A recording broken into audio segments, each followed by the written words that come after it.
Bon, on va terminer sur une note plus positive. Artemis a atterri la nuit dernière.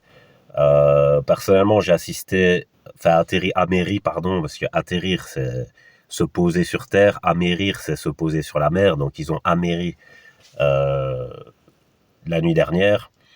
C'est pas le même fuseau horaire, donc ici c'était aux environs de 2 heures du matin.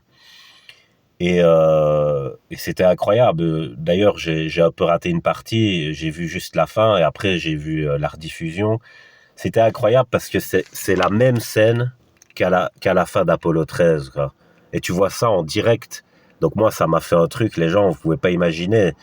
La même capsule, les mêmes trois parachutes, tu vois. La capsule qui tombe avec les mêmes trois parachutes et dans l'eau et tout. Après, il y en a, ils vont dire, ouais, c'est de la science-fiction, c'est des films et tout.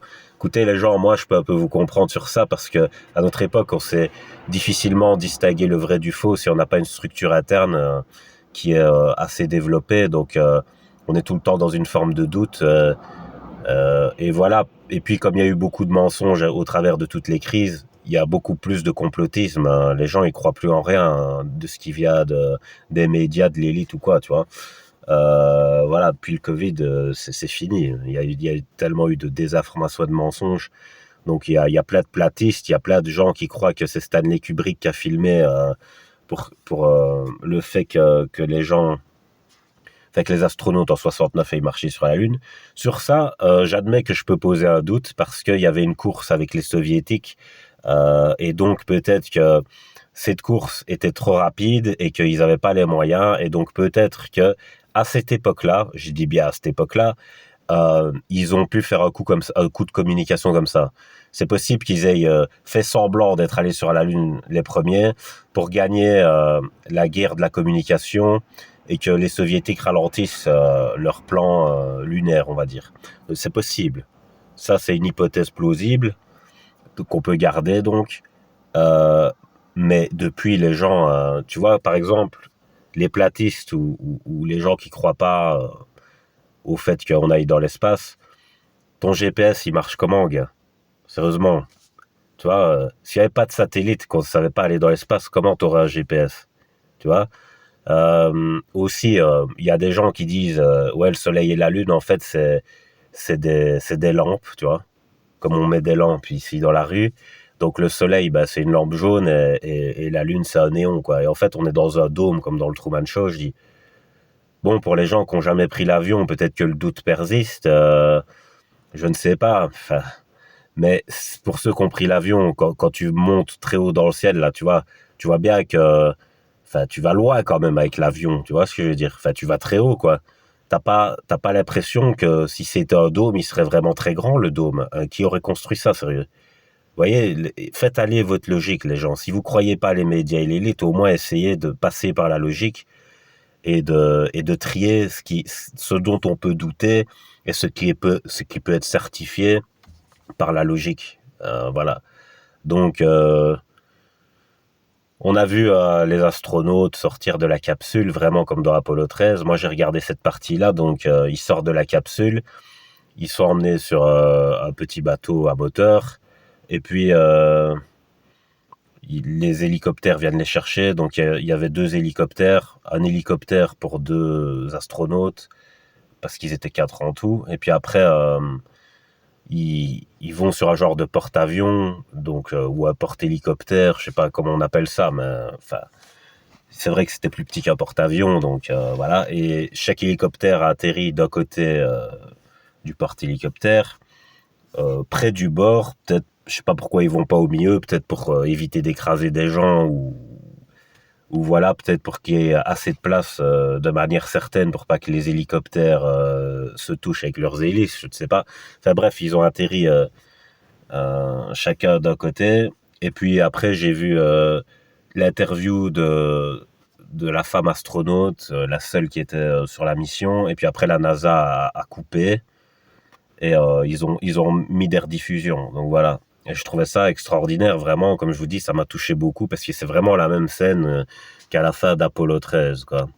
Donc voilà, c'était une vidéo pour vous exprimer mon enthousiasme et ma joie par rapport à la réussite de cette mission, parce que c'est une réussite, ils n'ont pas eu de problème.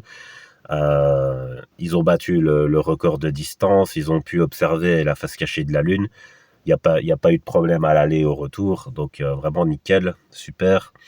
Et aussi, je voulais faire cette vidéo aussi pour essayer de débunker un peu toutes les théories du complot, même si ça peut se justifier parfois, comme je l'ai expliqué avec la course qu'il y avait avant, et surtout à notre époque aussi, on crée beaucoup de fakes grâce à l'IA. Donc, on peut faire n'importe quoi avec l'IA maintenant. On peut créer vraiment de toutes pièces toute une exploration qui n'a pas eu lieu. Donc, je comprends qu'il y ait eu du scepticisme.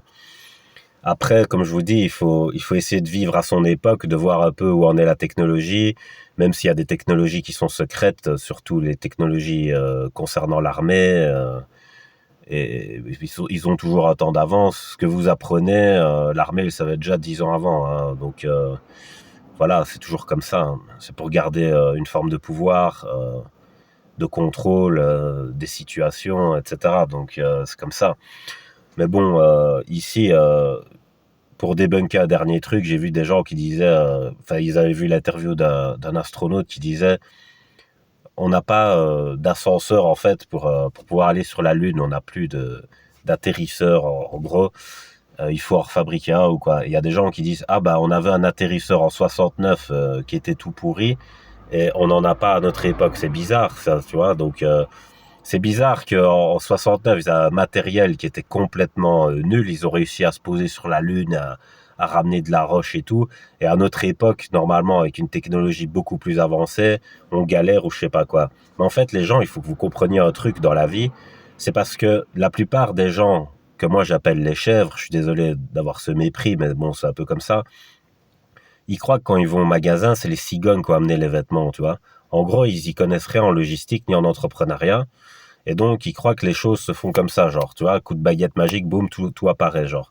Ben non, tu vois. Par exemple, une technologie, on peut l'avoir inventée, on peut l'avoir utilisée. S'il y a personne qui la reprend au niveau éducatif ou au niveau entrepreneurial, cette technologie disparaît. Hein. Tu vois, on a une mémoire, mais notre mémoire, elle garde pas tout. Elle est sélective. Si on devait tout garder, notre cerveau exploserait. Donc, notre mémoire est sélective par rapport à ce qu'on estime être important. Et ce qui n'est pas revalorisé dans l'éducation ou dans l'entrepreneuriat disparaît, les gens. On peut très bien laisser tomber toute une technologie qu'on n'utilise pas. Vous voyez, s'il y a personne pour la reprendre. Et comme il y a eu cet arrêt dans le spatial, bah, la technologie, on l'a laissé tomber aussi. Vous voyez, donc il faut du réinvestissement, il faut de la reconstruction. Et donc c'est ça que l'astronaute disait. Il n'a pas dit il n'y a jamais eu d'atterrisseur, on vient à peine de comprendre et de pouvoir le faire. Non, il y en a eu, mais on a laissé tomber le fait de comprendre comment en faire un et le fait d'en faire. Vous voyez, donc c'est ça le truc. Et c'est ça qu'il faut comprendre. C'est ça que les gens sont sceptiques pour le spatial. Ils disent qu'il y a un trop gros décalage entre 69 et maintenant et que la technologie n'est pas au point maintenant alors qu'elle l'était en 69. C'est exactement ce que je viens de vous expliquer. C'est ça la raison, tu vois. C'est pas juste que c'était du mytho et qu'en fait, on a aujourd'hui la technologie qu'on a dit qu'on avait en 69, tu vois, et qu'elle n'existait pas à ce moment-là. Mais comme je dis, c'est vrai qu'il y a l'hypothèse de la course à l'espace, où il y a peut-être eu de la triche, mais en attendant, depuis cette époque, la technologie a évolué, les gens, ça c'est sûr. Et vous en êtes témoin avec les avions et tout ça, vous voyez. Même quand vous prenez le bateau ou quoi, vous voyez bien que la technologie a évolué. Même les voitures, tu vois bien que une Tesla, par exemple, t'avais pas une bagnole comme ça en 69, tu vois. Voilà. Donc, c'est tout pour moi. Je vais vous laisser passer une bonne nuit.